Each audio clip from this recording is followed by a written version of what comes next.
Hi అండి, అందరూ ఎలా ఉన్నారు? బాగున్నారా? నేను బాగున్నానండి. ఇవాళ మీ అందరి కోసం నేను టమాటో పప్పు తీసుకొచ్చేసాను. టమాటో పప్పు ఎవరికి రాదనుకుంటున్నారా? టమాటో పప్పు అందరికీ వచ్చు, ఒక్కొక్కళ్ళు ఒక్కొక్కరు స్టైల్లో చేసుకుంటారు. సో ఇవాళ నేను టమాటో పప్పును మాత్రం చక్కగా ఎలా చేశాను 1 మినిట్ షార్ట్ లో, నేను 2 మినిట్ షార్ట్ లో నేను చూపించేశాను. కాబట్టి ఇంకా నేను దాని గురించి చెప్పక్కర్లేదు, ఎందుకంటే పాపం మళ్ళీ మీకు ఇబ్బంది అయిపోతుంది. ఎందుకంటే అంత చాలా మంది యూట్యూబ్ రీల్స్ చూడాలంటే ఇబ్బందిగానే ఉంటుంది కదా, అన్నిసార్లు నేను చెప్తే కూడా బాగుండదు.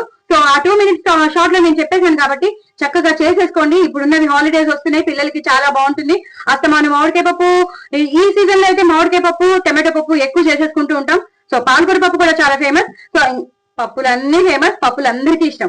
సో మీరు కూడా తప్పకుండా ట్రై చేయండి, నా ఛానల్ సబ్స్క్రైబ్ చేసుకోండి, సపోర్ట్ చేయండి. చాలా చాలా టేస్టీగా ఉండే టమాటో పప్పు ఈ కన్సిస్టెన్సీలో ఉంటేనే నాకు ఇష్టం అండి. డాబా స్టైల్లో ఇలాగే ఉంటుంది.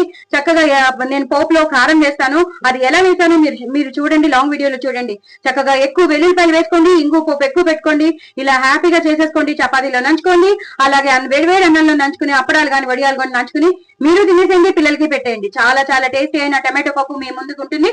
చాలా చాలా టేస్టీగా ఉంటుంది. 1కి 2 సార్లు తింటారు. అంతేనండి. నా ఛానల్ మాత్రం సబ్స్క్రైబ్ చేసుకోవడం అస్సలు అస్సలు అస్సలు మర్చిపోదు. బాయ్ అండి.